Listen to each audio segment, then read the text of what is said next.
ಶರಾವತಿ ಮುಳುಗಡೆ ಸಂತ್ರಸ್ತರ ಬಳಿ ಸರ್ವೇಯರ್ಸಿಗಳು ಹಾಗೂ ಸಿಂತಳಿಯರು ಸಂಯಮ ಸಮಾಧಾನದಿಂದ ವರ್ತಿಸಿ ಸಂಪೂರ್ಣ ಮಾಹಿತಿಯನ್ನು ನೀಡಬೇಕು ಎಂದು ಜಿಲ್ಲಾ ಉಸ್ತುವಾರಿ ಸಚಿವ ಎಸ್ ಮಧು ಬಂಗಾರಪ್ಪ ಮನವಿಯನ್ನ ಮಾಡಿದರು.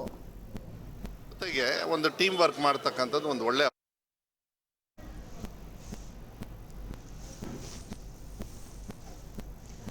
ಅವರು ಇಂದು ಸುದ್ದಿಗಾರರೊಂದಿಗೆ ಮಾತನಾಡಿ ಮುಖ್ಯಮಂತ್ರಿ ಸಿದ್ದರಾಮಯ್ಯ, ಉಪಮುಖ್ಯಮಂತ್ರಿ ಡಿಕೆ ಶಿವಕುಮಾರ್ ಅವರು ಸಂತ್ರಸ್ತರ ಪರವಾಗಿಯೇ ಇದ್ದಾರೆ. ಜಿಲ್ಲೆಯಲ್ಲಿ ಸುಮಾರು 9,000 ಕುಟುಂಬಗಳು ಮುಳುಗಡೆ ಸಂತ್ರಸ್ತರಾಗಿದ್ದಾರೆ. ಸರ್ವೆಗೆ ಬರುವ ಅಧಿಕಾರಿಗಳೊಂದಿಗೆ ಸಹಕರಿಸಿ ಸರಿಯಾಗಿ ಸರ್ವೆ ಮಾಡಿಕೊಳ್ಳಿ ಎಂದು ಕೇಳಿಕೊಂಡರು. ಇನ್ನು ಶಿವಮೊಗ್ಗದ ಜಿಲ್ಲಾಧಿಕಾರಿ ಕಚೇರಿಯ ಎದುರಿನ ಮೈದಾನದ ಕುರಿತು ಕೇಳಿದ ಪ್ರಶ್ನೆಗೆ ಆ ಕುರಿತು ನಾನು ಏನು ಮಾತನಾಡೋದಿಲ್ಲ, ಈ ಕಾನೂನಿನ ಬಗ್ಗೆ ಜಿಲ್ಲಾಧಿಕಾರಿಗಳು ಮತ್ತು ಎಸ್ಪಿ ಅವರು ನೋಡಿಕೊಳ್ಳಲಿದ್ದಾರೆ ಎಂದು ಹೇಳಿ ಕೈ ತೊಳೆದುಕೊಂಡರು. ಫಸ್ಟ್ ಬೆಲೆ ಏರಿಕೆ ಇವೆಲ್ಲ ಏನಂದ್ರೆ ಒಬ್ಬರು ಮಾಡ್ತಕ್ಕಂಥದ್ದಲ್ಲ. ಒಂದು ಸರ್ಕಾರ ನಡಿಬೇಕಾದ್ರೆ ಅವ್ರದ್ದೇ ಆಗಿರ್ತಕ್ಕಂಥ ಒಂದು ಇತಿಮಿತಿಯಲ್ಲಿ ಯಾವಾಗಲೂ ಅಷ್ಟೇ ಅದಕ್ಕೆಲ್ಲ ಒಂದು ಗೈಡ್ಲೈನ್ಸ್ ಇರ್ತದೆ.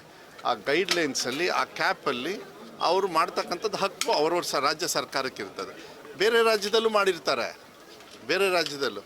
ಇವ್ರಿಗೆ ಇನ್ನೇನು ಇಶ್ಯೂ ಇಲ್ಲ. ಈಗ ಈ ಇಶ್ಯೂನ ತಗೊಂಡು ಹೋಗ್ತಾ ಇದ್ದಾರೆ ಅಷ್ಟೇ. ಅದಕ್ಕೆ ಸಾರ್ವಜನಿಕರು ಅಷ್ಟೊಂದು ತಲೆಕೇನು ಕೆಡಿಸ್ಕೊಂಡಿಲ್ಲ. ಇಲ್ಲ ನೋಡಿ, ನಾನು ಇಂಥ ವಿಚಾರಗಳಿಗೆ ನಾನು ಯಾವತ್ತೂ ಕೂಡ ನಿಮಗೆ ಒಂದೇ ಹೇಳೋದು.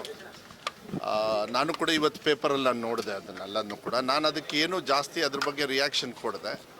ಈ ರಾಜ್ಯದಲ್ಲಿ, ಈ ದೇಶದಲ್ಲಿ ಕಾನೂನು ಇರಬೇಕು. ಇಂಥ ಸಂದರ್ಭದಲ್ಲಿ ಕಾನೂನು ಗೆಲ್ಲಬೇಕು. ಕಾನೂನು ಭಾಳ ಸ್ಟ್ರಿಕ್ಟಾಗಿ ಆದ ಕೆಲಸವನ್ನು ಅವ್ರು ಮಾಡ್ತಾರೆ ಅಂಥೇಳಿ ವಿಶ್ವಾಸ ನನಗಿದೆ. ಪರವಾಗಿಲ್ಲ, ಅದು ಆ ಕಾನೂನು ಗೆಲ್ಲಬೇಕು ಯಾವಾಗಲೂ ಅಷ್ಟೇ. ಇಂಥ ಸಂದರ್ಭದಲ್ಲಿ ನಾನು ಒಂದೇ ಸತಿಗೆ ನಾನು ಕೂತ್ಕೊಂಡು ಇಲ್ಲಿ ಏನಾದ್ರು ರಿಯಾಕ್ಷನ್ ಕೊಟ್ಬಿಟ್ಟು ಅದ್ರ ಬಗ್ಗೆ ಅದು ತಪ್ಪು ಇದಾಗ್ತದೆ. ಅದಕ್ಕೆ ಕಾನೂನು ರೀತಿಯಲ್ಲಿ ಏನಿದೆ ಅದು ರಿಯಾಕ್ಷನ್ ತಗೊಳ್ಳೋದು.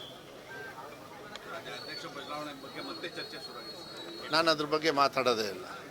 ನಾನು ಇವಾಗಲೂ ಹೇಳ್ತೀನಿ, ಇನ್ನು ಮುಂದೆನೂ ಹೇಳ್ತೀನಿ, ಎಲ್ಲರಿಗೂ ಬಾಯಿ ಮುಚ್ಕೊಂಡಿರೋಕ್ಕೆ ಹೇಳಿದ್ದಾರೆ. ಮಾಧ್ಯಮದಲ್ಲಿ ನೀವು ಬರೆದಿರೋದನ್ನ ನಾವು ನೋಡ್ತೀವಿ, ಬಾಯಿ ಮುಚ್ಕೊಂಡು ಕೂತ್ಕೋತೀವಿ. ಬಿಜೆಪಿ ಕಾರ್ಯಕರ್ತ ವಿನಯ್ ಅದನ್ನೇ ಹೇಳಿದ್ದು ನಾನೀಗ. ಅದಕ್ಕೆಲ್ಲ ಏನಂದರೆ ಅಲ್ಲಲ್ಲ ಅದೇ ಪತ್ರದಲ್ಲಿ ಹೆಸರು ಉಲ್ಲೇಖ ಆಗಿದೆ ಅಂತೇಳಿ ನಾನು ಮಾಧ್ಯಮದಲ್ಲಿ ನಾನು ನೋಡಿದ್ದು. ನಾನು ಇದಕ್ಕೆಲ್ಲ ಏನು ಮಾಡೋಕ್ಕಾಗುತ್ತೆ? ಕಾನೂನು ಇರ್ತದೆ, ಕಾನೂನು ಆ ಕೆಲಸಗಳನ್ನು ಮಾಡ್ತಾ. ಒಂದೇ ಸತಿಗೆ ಅಲಿಗೇಷನ್ ಆದ ತಕ್ಷಣ ಯು ಡೋಂಟ್ ಬಿಕಮ್. ಬಂಗಾರಪ್ಪ ಅವರಿಗೆ ಮೋಸ್ಟ್ ಕರಪ್ಟೆಡ್ ಚೀಫ್ ಮಿನಿಸ್ಟರ್ ಅಂದಿದ್ರು. 18 ವರ್ಷ ಆದಮೇಲೆ ಅವ್ರು ನಿರಪರಾಧಿ ಅಂತೇಳಿ ಎಲ್ಲ ಕೇಸಲ್ಲೂ ಬಂತು. 18 ವರ್ಷ ತಂದು ಕೊಡ್ತೀರಾ ನೀವು? ಅದನ್ನು ಫೈಟ್ ಮಾಡಬೇಕು. ಕಾನೂನಿದೆ, ಕಾನೂನು ಮಾಡಲಿ, ತಗೊಳ್ಳಿ. ಕಾನೂನಲ್ಲಿರ್ತದೆ. ನಮ್ಮ ರಾಜ್ಯ ಸರ್ಕಾರದಲ್ಲಿ ಕಾನೂನು ಭಾಳ ಗಟ್ಟಿಯಾಗಿದೆ. ಕಾನೂನು ಆ ತೀರ್ಮಾನ ಅಂತ ಅಲ್ಲ, ಅದು ಮಾಡಬೇಕು. ಅದಕ್ಕೆ ಮಾಡಬೇಕು ಬಿಡಬೇಕು ಅನ್ನೋದು ಕಾನೂನು ಹೇಳಬೇಕೆ ಹೊರತು BJP ಇಲ್ಲ ಕಾಂಗ್ರೆಸ್ ಅವರು ಇಲ್ಲ ಇನ್ನೊಂದು ಪಕ್ಷದವ್ರು ಹೇಳಿದ ತಕ್ಷಣ ಆಗುತ್ತಾ? ಈ ಪಕ್ಷದ ವತಿಯಿಂದ ಕೃಷ್ಣ ಮತ್ತು ಮಾನ್ಯ ಸಿದ್ದರಾಮಯ್ಯರು, ಮಾನ್ಯ DK ಶಿವಕುಮಾರ್ ಅವರು ಇಲ್ಲ ಹಿಂದೆ ಅನಿಸುತ್ತಲ್ಲ, ನ್ಯಾಷನಲ್ ಕಾಲೇಜ್ ಹಿಂದೆ ಬಂದು ಅವ್ರ ವಿರೋಧ ಪಕ್ಷದ ನಾಯಕರಾದಾಗ, ಮತ್ತು ನೀವು ಕೂಡ ಸುಮ್ಮನೆ ನೀವು ಪಾದಯಾತ್ರೆ ಮಾಡ್ತೀರಿ, ಏನು ಮಾಡಲ್ಲ ಅಂತ ನೀವು ಬರೆದ್ರಿ, ನಮಗೂ ಹೇಳಿಕೆ ಹಾಕಿದ್ರಿ. BJP ಅವರು ನಮ್ಮ ವಿರುದ್ಧ ಎಲ್ಲ ಆಯಿತು. ಈಗ ಒಂದು ಹಂತಕ್ಕೆ ತಂದಿದೆ. ಏನು ಅಂತ ಹೇಳಿದೆ, ಸರ್ವೆ ಕಾರ್ಯವನ್ನು ಬರೀ 5,000ಕ್ಕೆ 4,000 ಚಿಲ್ಲರೆಗೆ ಅಂತೇಳಿ ಮಾಡಿದ್ರು ಅವರು ಇಲ್ಲಿ ಸುಪ್ರೀಂ ಕೋರ್ಟಲ್ಲಿ.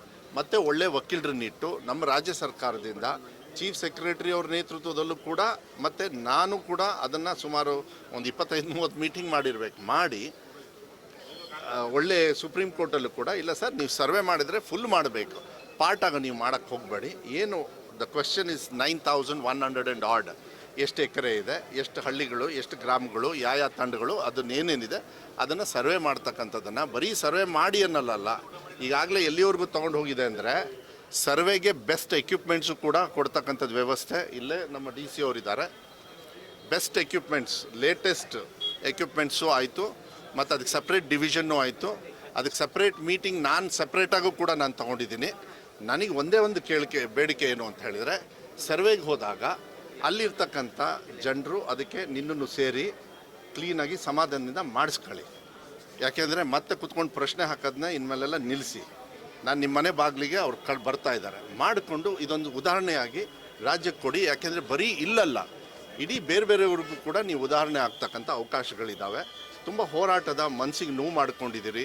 ಸರ್ಕಾರಗಳು ಕೂಡ ಬೇಕಾದಷ್ಟು ಬಂದು ಹೋದವು. ನಾವು ಕೂಡ ಮಾತು ಹೇಳಿ ಪಾದಯಾತ್ರೆ ಹೇಳಿ ಎಲ್ಲದೂ ಆಯಿತು. ಈಗ ಒಂದು ಹಂತಕ್ಕೆ ಬಂದಿರೋದ್ರಿಂದ ಕೇಂದ್ರ ಸರ್ಕಾರನೂ ಕೂಡ ರೆಸ್ಪಾಂಡ್ ಮಾಡಿದೆ, ಸುಪ್ರೀಂ ಕೋರ್ಟು ಕೂಡ ರೆಸ್ಪಾಂಡ್ ಮಾಡಿದೆ, ರಾಜ್ಯ ಸರ್ಕಾರ ನಾವೆಲ್ಲ ಥರನೂ ಖರ್ಚು ಮಾಡಿ ರೆಡಿಯಾಗಿ 3 ತಿಂಗಳೊಳಗೆ ಸರ್ವೆ ಮಾಡಬೇಕು ಅಂತ ಇದೆ.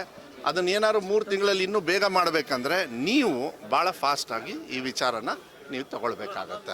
ಅದಕ್ಕೆ ಅದೆಲ್ಲ ಕಾನೂನಿದೆ, ಕಾನೂನು ಮಾಡ್ತಾರೆ. ಅದಕ್ಕೆಲ್ಲ DC ಅವರೆಲ್ಲ ಉತ್ತರ ಕೊಟ್ಟಿದ್ದಾರೆ. ಯಾರ್ದು ಏನೇ ಅಹವಾಲು ಇದ್ರೂ ಕಾನೂನು ಸಾರ್ವಜನಿಕರ ಒಂದು ಕುವೆಂಪು ಅವರು ಎಲ್ಲಿ ಹುಟ್ಟಿದ್ದು, ಶಾಂತಿಯ ತೋಟ ಅಂತ ಯಾಕೆ ಹೇಳ್ತೀವಿ, ಅದು ಪ್ರಿವೇಲ್ ಆಗಬೇಕು, ಅದು ಮಾಡ್ತಾರೆ. ಅದೆಲ್ಲ ಇನ್ನು ಜಾಸ್ತಿ ಇದ್ರ ಬಗ್ಗೆ ಚರ್ಚೆ ಮಾಡೋಕ್ಕೆ ಹೋಗಬೇಡಿ. ಅದೆಲ್ಲ ಇರ್ತಾರೆ. ಎಲ್ಲ ಕಡೆನೂ ಅಹವಾಲು ತಗೊಳ್ತಾರೆ. DC ಅವರು ಮತ್ತು SP ಅವರಿಗೆಲ್ಲ ಕಾನೂನು ರೀತಿಯಲ್ಲಿ ಅವ್ರು ತೀರ್ಮಾನ ತಗೊಳ್ತಾರೆ. ಬಟ್ ನಾನು ಹೇಳೋದು ಶರಾವತಿ ಸಂತ್ರಸ್ತದ್ದು ದಯವಿಟ್ಟು ಸರ್ವೆಗೆ ಬಂದಾಗ ಅವ್ರನ್ನೆಲ್ಲ ನಾವೇ ಕಾದ್ಬಿಟ್ಟು ಬೇಗ ಮಾಡಿಸ್ಕೊಂಡು ಒಳ್ಳೇದಾಗಲಿ ಅಂತ ಹೇಳಿ. ನೀವು ಅದ್ರ ಬಗ್ಗೆ ನಾನು ಚರ್ಚೆ ಮಾಡೋಕ್ಕೆ ಹೋಗಲ್ಲ. ಅದನ್ನೆಲ್ಲ SP ಅವರು ಕೂಡ 2 ಕಡೆನೂ ಅಹವಾಲು ತೊಗೊಂಡು 2 ಕಡೆನೂ ಕೂಡ ಮಾತಾಡ್ತಕ್ಕಂಥದ್ದು. ಯಾಕೆಂದರೆ ಇದು ಮುಂಚೆ ಎಷ್ಟು ಸರ್ಕಾರಗಳು ಬಂದು, BJP ಬಂತು, JDS ಬಂತು, ಕಾಂಗ್ರೆಸ್ ಬಂತು, ಕೋಲಿಷನ್ ಬಂತು, ಅವಾಗಿಂದನೂ ಸಮಸ್ಯೆ ಇರೋದ್ರಿಂದ ಅದು ಏನೇ ಅಹವಾಲು ಇದ್ರೂ ಕೂಡ DC ಅವರು ಅದನ್ನು ಮತ್ತು CO ಅವರು ಅವ್ರ ಅಹವಾಲು ಕೊಟ್ಟಿದ್ದಾರೆ. ಕಾನೂನು ರೀತಿಯಲ್ಲಿ ಅದನ್ನು ಮಾಡ್ತಾರೆ. ನಾನು ಅದನ್ನೇ ಹೇಳ್ತಾ ಇರೋದು. ನೀವು ಲೇಟಾಗಿ ಬಂದ್ರಿ.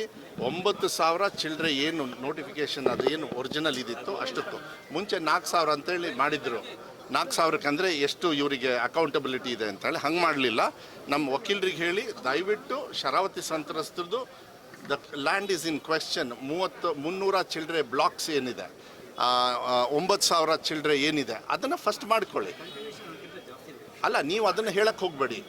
ನೀವು 4,000ದಿಂದ ಈಗ 9,000 ಈ ಕಂಟಮೇಷನ್ ಇಡೀ ರಾಜ್ಯನ ಮಾಡೋಕ್ಕೆ ಹೋಗ್ತೀರಾ ನೀವು. ಆಮೇಲೆ ನಾನು ಇರ್ತೀನಿ, ನೋ ಪ್ರಾಬ್ಲಮ್. ಇದು ಭಾಳ ಮುಖ್ಯ. ಆಮೇಲೆ ಇದನ್ನ ಮೇಯ್ನಾಗಿ ತೊಗೊಳ್ಳಿ. ಬಿಕಾಸ್ ನೀವೆಲ್ಲ ಉದಾಹರಣೆ ಆಗಬೇಕು, ತಿಳ್ಕೊಳ್ಳಿ. ಇದೆಲ್ಲ ನಮ್ಮ ಜೀವನ. ಈ ಕಡೆ ಪಾಪ ನಂಬಿಕೊಂಡು